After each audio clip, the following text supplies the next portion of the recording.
I am Ferdinand Marcos, and I am the President of the Republic of the Philippines. I stand today on behalf of 110 million Filipinos. Sa atin po ongoing na dahil activated ang ating National Interagency Coordinating Cell at sa ating NDRRMC. Sa pinakahuling ulat po ng NDRRMC at NIACC, meron na pong 17,000 na mga pamilya ang apektado nung bagyo. And then this is about 60,000 na ating mga kababayan ang apektado po. Pero kagaya ng nasabi kanina ni Yusek Claire, sa utos na rin at direktiba ng ating Pangulo na maghanda para dito sa Bagyong Tino, nagkaroon na po ng preemptive evacuation. Umabot po sa 129,700 na mga pamilya ang nakapag-evacuate. At saka, ito po ay umabot sa 387,000 nating mga kababayan ang preemptively evacuated sa iba't ibang rehiyon po, magmula sa Region 4B, Region 5, Region 6, Region 7, sa Region 8, at ganoon din sa Caraga Region. Ang pinakamarami po ditong preemptively evacuated ay sa Region 3 sa Eastern Visayas. Sa atin naman po, sa loob ng evacuation center, meron tayong inalagaan ngayon ng mga kababayan natin na nandoon sa evacuation center. This is composed of 362 evacuation centers kung saan ang atin pong camp coordination and camp management cluster ay kasalukuyan po nga nag-aasikaso sa kanila. Then meron naman po tayong mga kababayan, meron pong isa doon sa Bohol, sa Panglao. Sa Panglao, may napabalita po doon na nasawi, natumbahan po ng isang punong kahoy. Again, this is for validation, and then we still have to validate other reports also coming from other regions. And then meron din po tayong mga stranded na mga kababayan. This is composed of 1,400 na mga stranded passengers kung saan inasikaso din po ng ating mga response clusters, specifically ito sa camp or rather food and non-food item cluster. Pinapakain sila doon at saka some of them were brought to evacuation centers at yung iba naman po ay nandun sa mga pantalan sa mga terminal areas. And then we also have sa power outage naman po, based on the report of the National Electrification Authority, out of the 57 po na mga electric cooperatives in different affected areas, meron po dito yung 8 ay no power, and then 15 are partially no power, and then meron naman pong 18 that are still operational. So ongoing po dito ang restoration sa mga areas na ito. But then again, in NIR at saka din sa Mimaropa, marami pang mga areas doon at hindi pa natin pwedeng puntahan dahil as of this morning ay malakas pa po ang hangin at saka malakas pa po ang bagyo. In terms naman po doon sa ating debris clearing that are ongoing doon sa mga regions na nadaanan na, specifically sa Eastern Visayas and then sa Central Visayas also, meron naman po kasi tayong nakapreposition na doon ng mga teams. This is composed of 10,448 assets natin, and then meron tayong personnel na naka-standby doon and have been deployed and are on standby ay ito pong 1,737 nating mga personnel for the debris clearing and civil works. In some of the flooded areas, we have initial reports coming from Caraga sa Agusan. Meron doon 5 areas na napabalitang and we've seen images of those na mga binaha doon. We also have initial reports coming from Cebu na mga binaha din po sa aming Talisay in Cebu. And then ito naman po, we have on standby ating mga personnel po. That's around 30,000 personnel of the search, rescue, and retrieval. These are coming from AFP, BFP, PCG. Ganun din yung dun sa ating mga regional at saka mga local disaster risk reduction and management councils. In terms of the family food packs at saka ating mga non-food items, these have been prepositioned prior to the onset of the Bagyong Tino. So meron naman po tayong mga naka-preposition doon, and so far wala pa tayong nakukuhang reports that will na kinulang. But again, dahil nga ang sabi natin Pangulo ay maagap at mabilis na pagtugon sa pangangailangan, those na nakagamit na po nitong mga food and non-food items ay inaayos na rin po as we speak. Ongoing yung NIACC meeting sa NDRRM Operations Center. Inaayos na rin kasi yung mga air assets natin coming from the AFP na magsasagawa ng rapid damage and needs assessment sa mga affected areas, and then ganun din sa pag-replenish ng ating mga food and non-food items. Yan po muna ang pinakalang update mula sa NDRRM Operations Center. Tanong mula sa MPC. Miss Bella Calyaso, Philippine Star.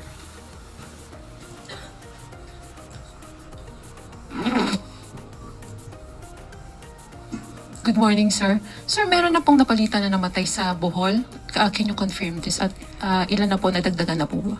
Yes po, yun po yung isang nabanggit ko kanina no, sa Panglao, Bohol. Ito po yung natumbahan na po ng punong kahoy doon. Again, as we always say, no, this is for validation of the management and dead and missing cluster ng MDM-1. Sa official na datos, yan pa lang po muna, but we are confirming two other reports po no, na hindi ko pa po maibabanggit hanggat hindi pa po natin na-verify. And then, sir, sa Cebu, sir, meron ding mga flooding na reported. And meron ding mga resident daw na ayaw din silang magpa-rescue. Ano po yung payo natin sa kanila? And meron po bang mga forced evacuation pa rin ginagawa? Meron po mga nangyari sa among the local governments units no na mga ginawa pong mga forced evacuation doon sa mga areas, especially doon sa mga baybayin.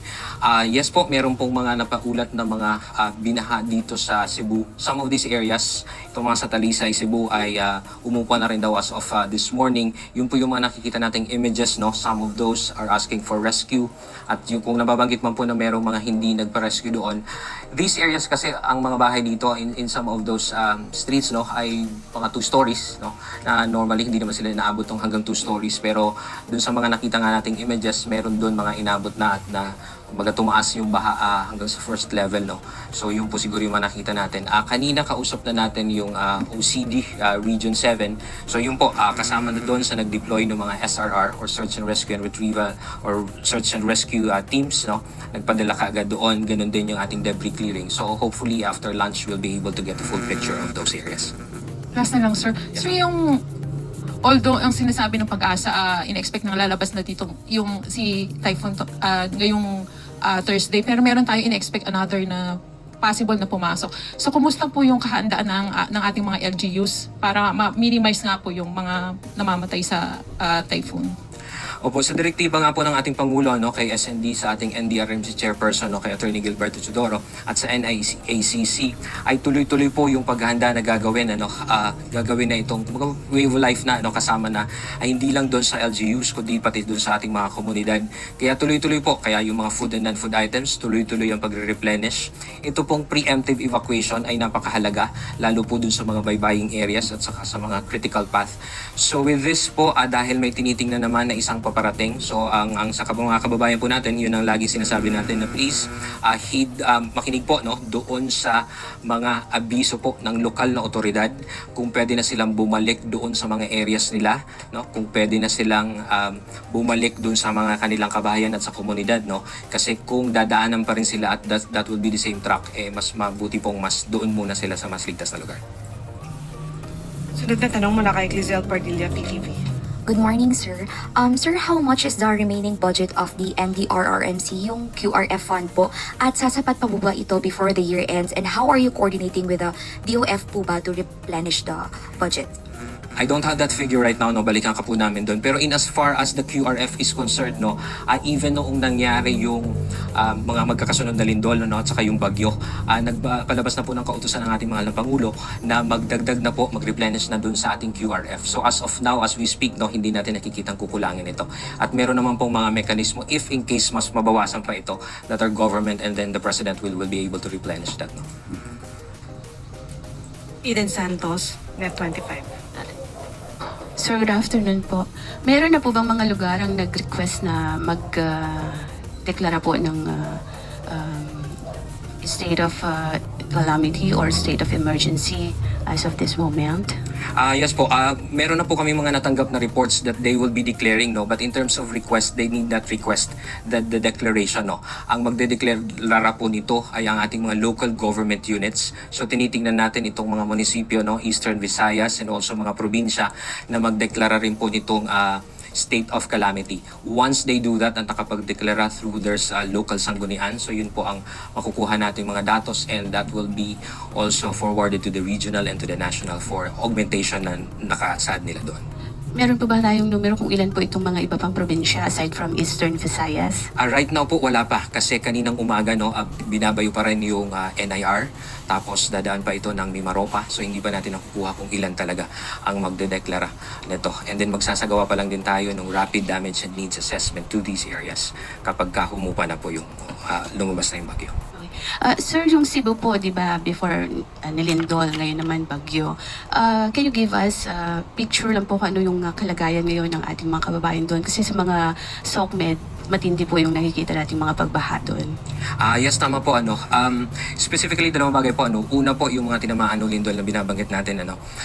Some of those kasi are nasa Bayanihan Village. Ito yung mga modular shelter units, led by the DHUB. Ito po, mga sturdy naman po itong mga modular shelter units na ito. So, hindi nila kailangang ilipat ulit.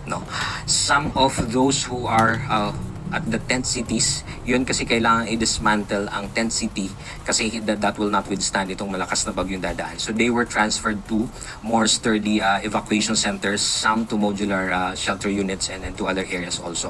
So yun yung nangyari. But rest assured po na itong mga inilipat natin are accounted for at kung kakailanganin nila ng mga tulong in terms of still food, non-food items are taken care of.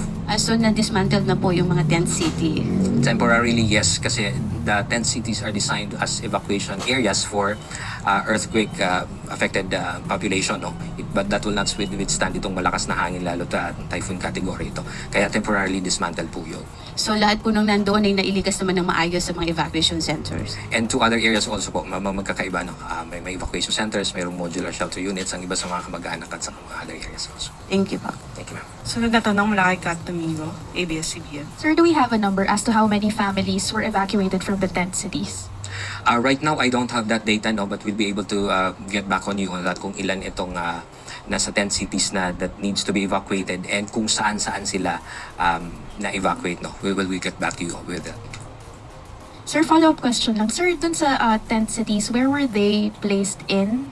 Saang-saang lugar? And babalik po ba sila sa tent cities after this typhoon? Or dun na sila magsistay wherever they are sheltered right now? We will have to check specifically with our camp coordination and camp management cluster led by DSWD kung ano ang magiging plano.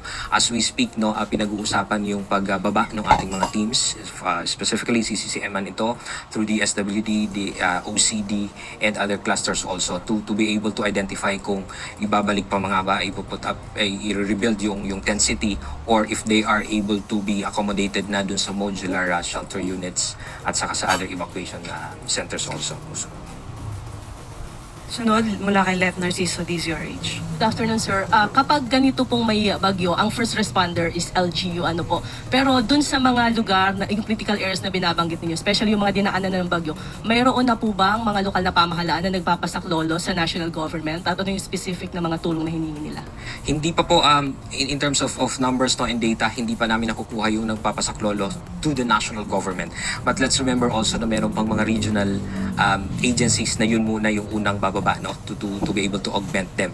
Now, meron din pong mga LGUs and mga na kung saan may mga preposition na rin na as I mentioned earlier yung debris clearing, civil works, and search and rescue and retrieval na pwesto na po yung mga regional government agencies to augment yung mga local DRRM councils. So hopefully makuha natin yung data na yun. Kung hindi man today ay after nung isasagawang rapid damage and needs assessment. Ibalik ang pera sa taong bayan. 7 mamahaling sasakyan na nakumpiska sa mga diskaya up for auction. Bilang bahagi sa mga hakbang ng administrasyon ni Pangulong Ferdinand R. Marcos Jr. na maibalik sa taong bayan ang perang nakulimbat sa mga maanumalyang flood control projects. Isa sa ilalim sa public auction ang 7 luxury vehicles na pagmamayari ng mga diskaya. Ayon sa Bureau of Customs o BOC, sa pangunguna ni Commissioner Ariel Nepomuceno, ang BOC Port of Manila ay magsasagawa ng public auction through sealed bidding sa mga sasakyan na nakumpiska ng ahensya noong nakaraang buwan. Kabilang sa mga sasakyan na isusubasta ay ang Toyota Tundra, Toyota Sequoia, Mercedes-Benz G63, MAG, Mercedes-Benz G500, Lincoln Navigator L at Bentley Bentayga. Kabilang din dito ang Rolls-Royce Cullinan na binili ng mga diskaya dahil sa libreng payong. Para sa mga interesadong individual, mayroong public viewing na gaganapin ang BOC ngayong November 10 to 12 sa PUC Parking Area, OCOM Grounds. Gaganapin naman ang auction ngayong November 17 sa OCOM Building, BOC Port Area sa Manila. Para sa karagdagan detalye, bisitahin ang website ng BOC.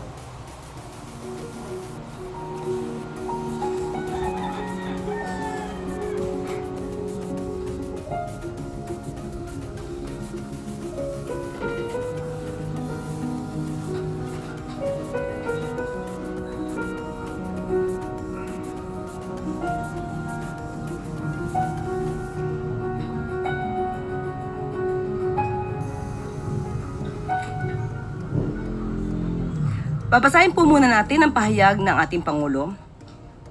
Patuloy nating binabantayan ang epekto ng Bagyong Tino na nakaapekto sa mahigit 340,000 katao sa 1,397 barangay sa mga rehiyon ng Mimaropa, Bicol, Western at Central Visayas, Eastern Visayas, Caraga at Negros Island Region.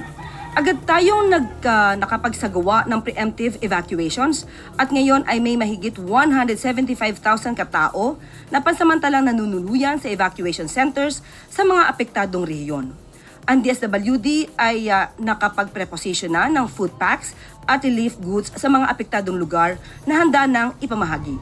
Ang DOE at NEA ay tumutugon na sa mga ulat ng power outages, habang ang DPWH at MMDA ay nagpapakilos ng mga clearing teams para linisin ang mga daan.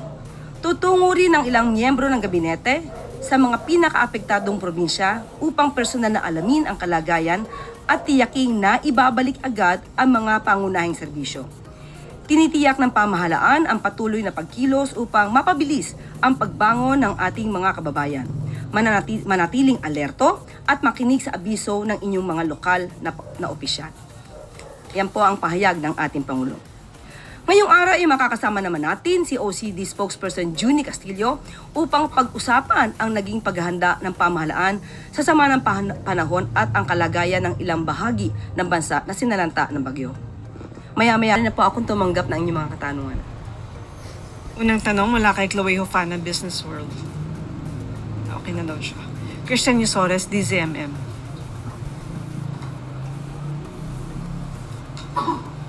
Magandang hapon, Yusek. Batay po sa resulta ng SWS survey nitong September 2025, 50% daw po ng mga pamilyang Pilipino ang nagsasabi na sila ay mahirap, a slight increase from the 49% last June. Ang sabi po ng SWS, isa sa mga pangunahing rason ng mga sinurvey ay yung inflation at mataas po na presyo ng mga bilihin. Ano po ang reaksyon ng Malacanang dito? Unang-una po, alam naman po natin ang survey ng SWS ay subjective indicator of well-being. At aaralin po kung saan ito nanggagaling at kung may kakulangan at kung saan may kakulangan. At aalamin din po ang pinaka-official data mula sa PSA na siyang gumagamit ng objective and income-based measure. Tama. So sa ating pagkakaalam, at ito naman yung nasa datos na rin po, ang Pangulo po at ang administrasyon na ito ay talagang gumaganap para po maiangat ang buhay ng bawat Pilipino. Nandiyan po ang report na meron po tayong 96.1% na pagtaas. Ang employment rate po natin ay nasa 96.1%. Correct. At pati po ang inflation rate, 1.7%. Ito po ay within the projected target ng 2 to 4%. At nandyan din po ang programa ng DSWD, yung Walang Gutom, kung saan po sinasabi niyo yung hunger among beneficiaries drops 7.2%. Nandyan din po ang Kalahi CIDSS na programa ng DSWD. Ang tawag dito ay Kapit Bisig Laban sa Kahirapan, Comprehensive and Integrated Delivery of Social Services. Kasama na rin po ang Sustainable Livelihood Program ng DSWD. At alam din po natin na 860,471 members na po ng 4Ps ang gumraduate. At sila po ay, kumbaga, ay nakagraduate na sa kanilang kahirapan at sila po ay naalis na sa 4Ps program. But still, magpapatuloy pa rin po ang Pangulo at ang administrasyon na mapagaan pa po ang kabuhayan ng bawat Pilipino. Yun, One supal, follow-up lang po. supalpal yung But ma'am, reporter. how does the palace view this na ganito pa rin po yung numero ng mga nagsasabing sila ay mahirap despite po yung efforts ng government na ibaba ang presyo ng mga bilihin, Ay na, ipapatupad ng magtrabaho wage hike sila. for regions, and you mentioned Tamad mataas ang siguro. employment rate natin, Kaya and sila other nahihirapan. steps are ginagawa po ng government. Kaya nga po, aaralin po ito dahil sabi nga po natin, ang SWS survey ay subjective po. Subjective indicator of well-being. So, aralin po ito dahil sabi nga po natin, ang SWS survey ay subjective po. Subjective indicator of well-being. So, mas gugustuhin po natin na makita yung pinaka-official data from the PSA. But Correct. still, hindi po naman ito magbibingi-bingihan ng gobyerno. At lahat naman po ng ating madidinig ay pakinggan po para mas maging maganda pa po ang serbisyo ng pamahalaan sa ating mga kababayan. Sunod na tanong mula kay Maricel Halili, TV5.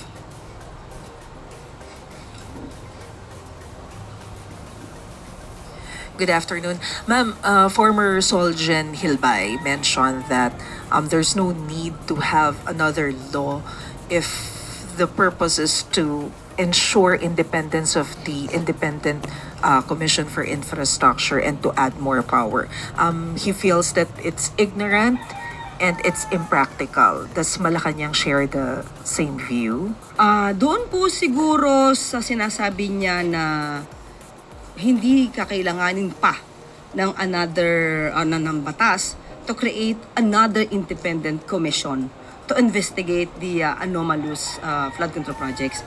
May punto po si former Solgen Hilbay. At hindi po ba nung una pa lamang nung ginawa ng Pangulo through EO 94, itong independent commission nagsasabi na hindi ba nadodoble ang trabaho nito dahil may ombudsman na, may DOJ pa. At pero ang sa paningin po kasi ng Pangulo ay kailangan po ng makakatulong na makapag-gather ng mga dokumento para mas mapabilis ang pag-iimbestiga ng DOJ sa kanang ombudsman.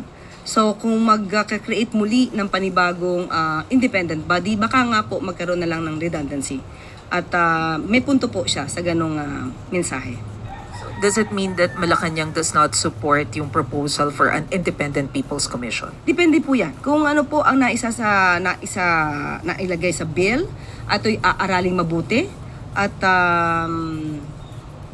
kung ito'y maipapasa naman nila na sa batas, wala naman po magagawa ang Pangulo dyan dahil yan naman po ang trabaho ng mga mababatas natin, magpasa ng batas.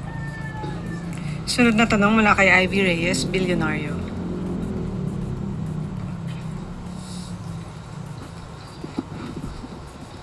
Shout out sa inyo mga Hi ma'am, kababayan. good morning. The Philippine Stock Exchange dropped to its lowest in 7 months. The last time it was this low was April pa po. And last month on October 2, BDO Capital also weighed in on the PSE's performance and said that the downside risk is really, and I quote, more on the political front because our corporates are doing well. Is Malacanang still positive that we've restored investor confidence? Sa ngayon po, nakita po natin, ilang oras lamang ay sinasabi nag-stabilize rin po ang value ng ating peso. So, confident pa rin po na ito ay malalagpasan ng ating gobyerno. Unang-una po dahil nandyan din po ang mga tulong ng BPOs, nandyan din po ang tulong ng OFWs, ang tourism, pati po yung fast economic growth natin. At meron siguro mga panapanahon na nangyayari mga ganito. Pero ibibigay ko po ang detalye nito kapag ka po naibigay na po ang mensahe at komento ni Secretary Frederick Go at ng DBM, ng DOF at ni DepDev. Bibigyan ko po kayo ng pinakadetalye patungkol po dito. Sunod na tanong mula kay Clizel Pardilla, PTV.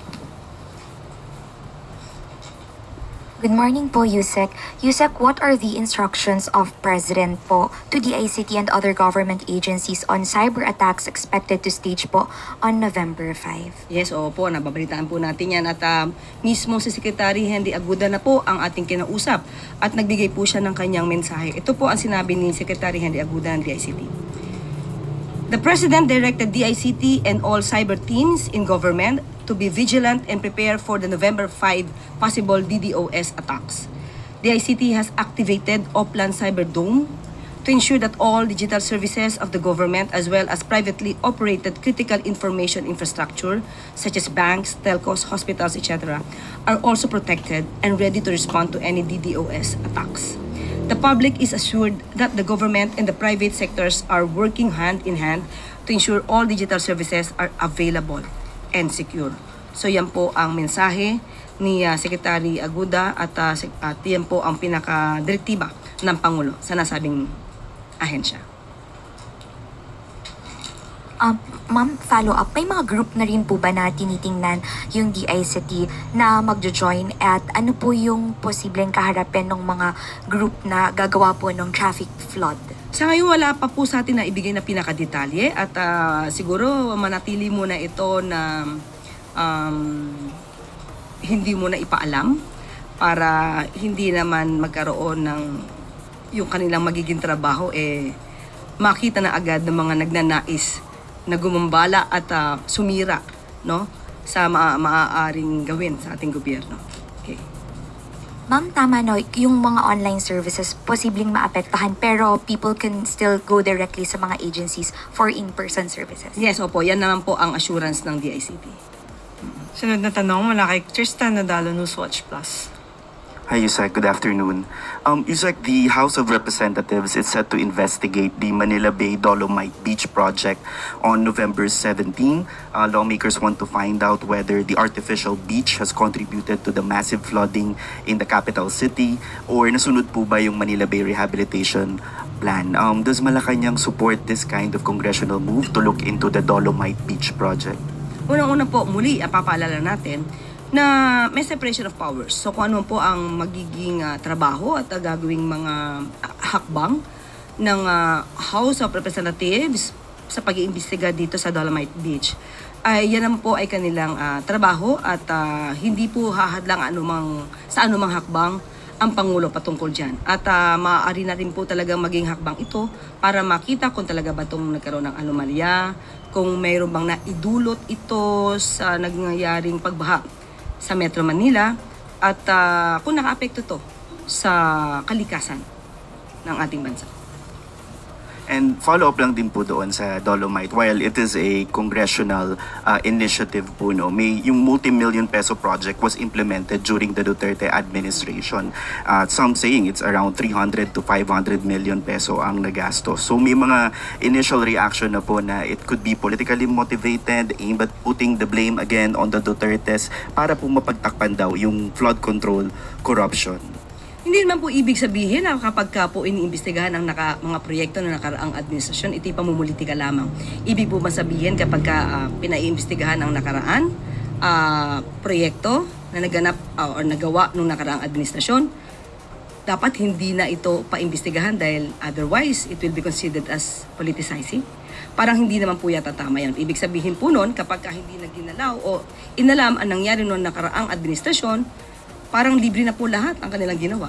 So tama lamang po ito. Pero muli, ang sabi ng Pangulo at ang administrasyong ito, hindi po sila makikialam kung ano po ang ginagawa ng mga mambabatas natin sa kanilang pag-iimbestiga. Thank you po, Yusek. Huling tanong mula kay Bella Carriazo, Philippine Star. Good afternoon.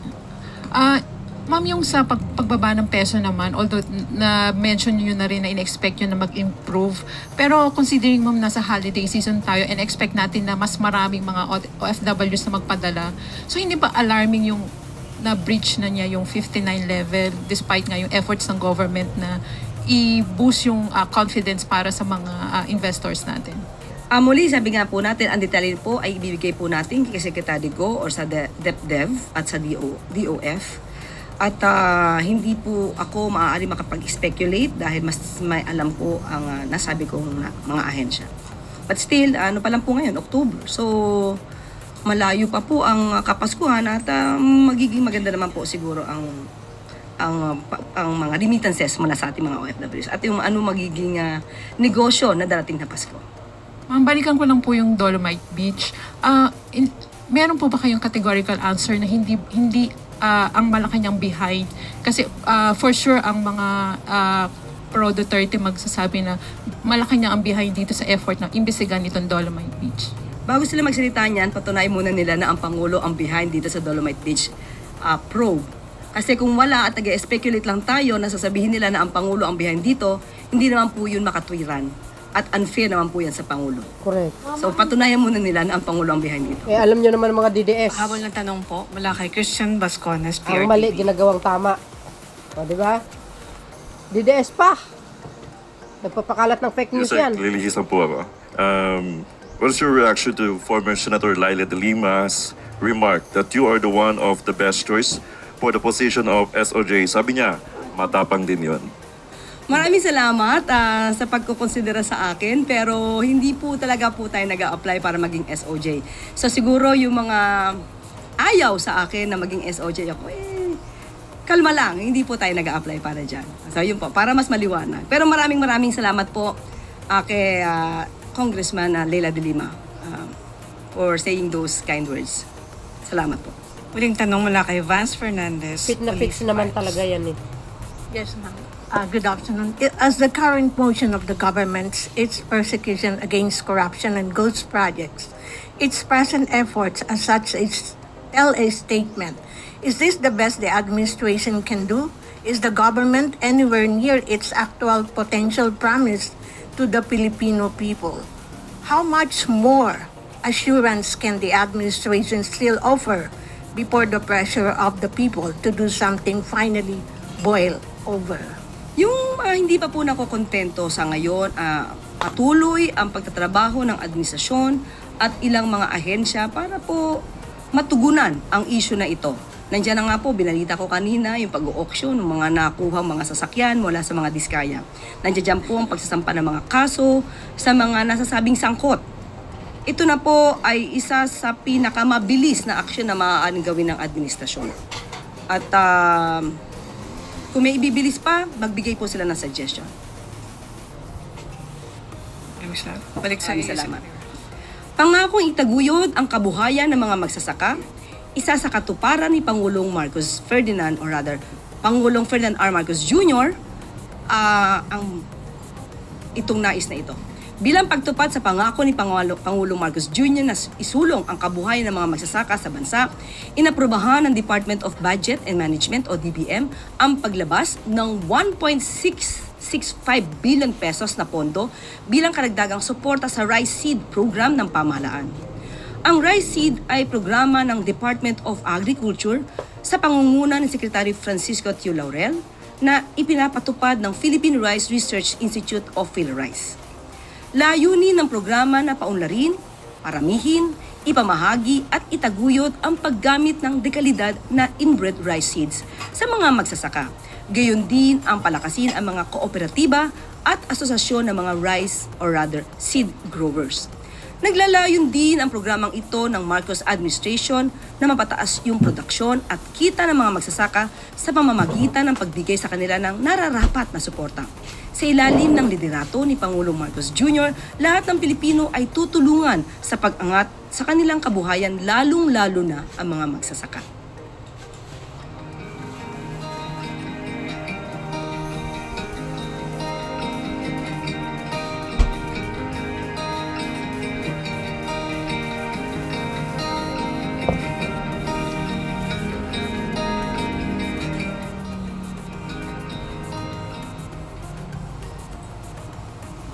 Ibida ang kultura at ganda ng Pilipinas.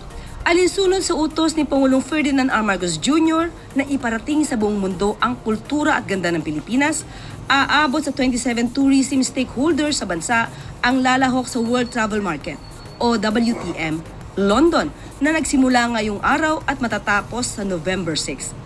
Sa ulat ng Department of Tourism sa pangunguna ni Secretary Cristina Garcia Frasco, ang WTM ay isa sa most influential global events para sa travel and tourism industry, kung saan aabot sa 184 na bansa ang inaasahang lalahok dito. At aabot naman sa 43,000 individuals ang inaasahang dadalo.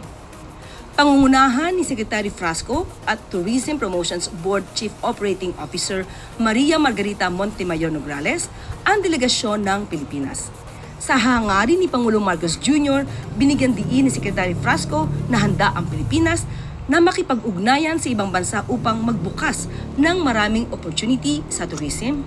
Stakeholders iangat ang komunidad ng Pilipinas at maging tourism powerhouse ang Pilipinas sa Asia. kasabay ng pag-angat ng pamumuhay ng mga Pilipino, hangad din ni Pangulong Marcos Jr. na maiangat ang turismo ng Pilipinas bilang bahagi ng adhikain sa ilalim ng inklusibo at produktibong bagong Pilipinas.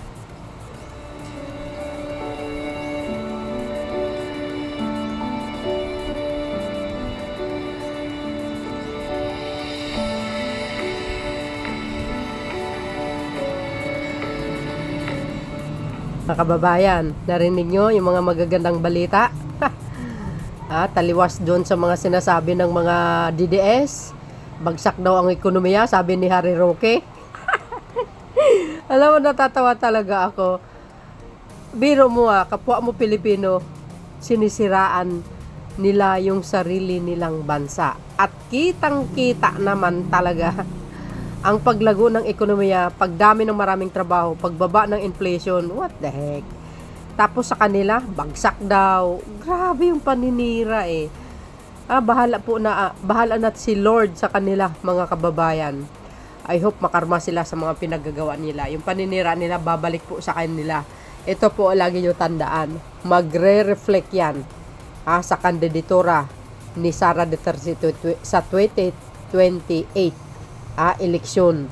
Pag siya po ay tumakbo, magre-reflect yan. Maniwala kayo, doon babawi ang karma. Yung sa kasamaan nila, yung pag-uugali nila, paniniraan nila sa Pangulo. Nako, delikado sila. So yun guys, maraming salamat sa inyong watching. See you again on my next upload. Bye bye bye and babush. God bless Philippines.